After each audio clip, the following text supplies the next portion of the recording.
Welcome, welcome everyone to the deep dive. Today we are plunging right into the swirling currents of George Eliot's classic, The Mill on the Floss. And this really isn't just a story, is it? It's Eliot exploring these huge ideas, the connections that shape us, those really tough choices we face, and, well, that search for inner peace. So let's unpack how she weaves all that into Maggie Tulliver's life. Yeah, absolutely. And all starts really at Dorcote Mill. Eliot paints such a vivid picture, doesn't she? She talks about the rushing of the water and the booming of the mill, creating this dreamy deafness, which somehow, she says, makes it feel even more peaceful. Right. And that river, the Floss, it's not just scenery. It feels like a character itself. Right. Its moods sort of mirror what the people living beside it are going through. Definitely. And right there at the heart of it, you have Tom and Maggie Tulliver, those childhood scenes by the round pool. They're just so touching, believing they'd always live together and be fond of each other. Yeah, Eliot sets up that deep bond so perfectly early on. Yeah. It makes everything that comes later feel, well, even more intense, doesn't it? It really does. And their personalities are such a contrast right from the start. Oh, absolutely. You Yeah. see it immediately. Maggie, she's described with those dark, heavy locks falling into her eyes, looking like a small Shetland pony.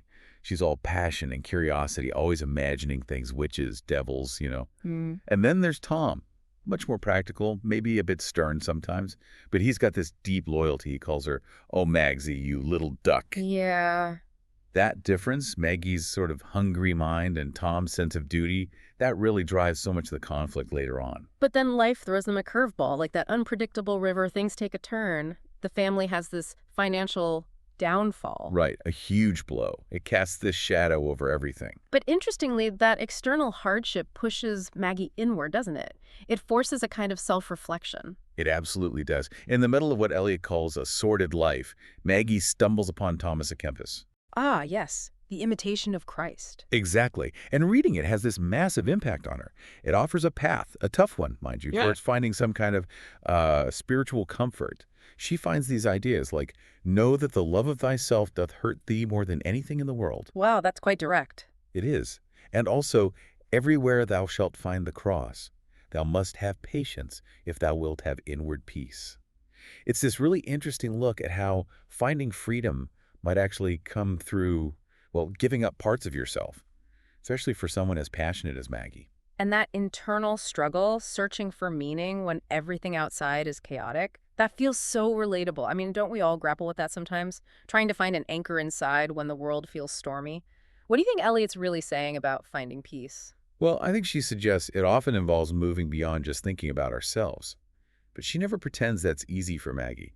I mean, her feelings are incredibly complicated. You've got Philip Wakeham offering this steady intellectual love. Right, a quieter path. Yeah, and then there's the allure of Stephen Guest, much more passionate, maybe even reckless. You contrast. Huge. And these choices really test her. But underneath it all, there's still Tom. Stern, yes, he never did forget things, as Eliot says. But that sibling connection, it's just this powerful, almost primal force that runs through their whole lives despite everything. Which leads us to that ending, that final reunion during the flood. It's just devastatingly poignant. Eliot writes, they are never to be parted, living through their childhood again in one supreme moment. Yeah, clasping their little hands in love, like when they roam the fields together. It's described as a primitive, simple love. It really strips away all the complications, doesn't it? Back to that core bond. Exactly. It's tragic, of course, but incredibly powerful. It suggests that while society and our choices might pull us apart, some connections are just fundamental, unbreakable in the end. And even though Eliot notes that nature repairs her ravages, the floodwaters recede, life goes on. The emotional impact, those connections forged way back in childhood, they leave a permanent mark, don't they? The landscape might recover, but the people are forever shaped by those relationships. So yeah, what does it all mean for us? I think The Mill on the Floss is just one of those timeless stories. It's about family, how powerful those bonds are. It's about how complicated our choices can be, and that universal search for, well, for inner truth, for belonging. Absolutely. It reminds us that those early connections can be our biggest hurdles, but maybe also our greatest source of strength in the end. It definitely makes you think, doesn't it? What memories or relationships from your own childhood are still shaping your journey through life's ups and downs? Well, thank you for diving deep with us into this incredible book today. If you enjoyed our chat, please do like, subscribe, and maybe leave a comment. We genuinely love to hear your thoughts on Maggie's story and what resonates with you. See you next time.